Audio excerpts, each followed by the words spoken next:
প্রতিটি নির্ঘুম রাত জানে অন্যের প্রতি ঠিক কতটা মায়া জন্মালে নিজের প্রতি মায়া হারিয়ে যায়। কোনো কারণ ছাড়াই ফোনের স্ক্রিনে চোখ জোড়া স্থির থাকে। অপেক্ষার তারা নাকি অস্থিরতার নেশা, সঠিক ব্যাখ্যা করা যায় না। অদূরে কোনো এক অস্পষ্ট শব্দে বুকের বাঁ পাশে হু হু করে ব্যথা শুরু হয়। ক্রমশ সে ব্যথা শরীর আর মনকে আষ্টে পৃষ্ঠে জড়িয়ে ফেলে।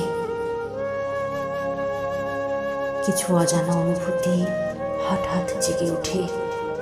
মনে হয় এই বুঝি জীবনের শেষ ঘন্টা বেজে উঠল।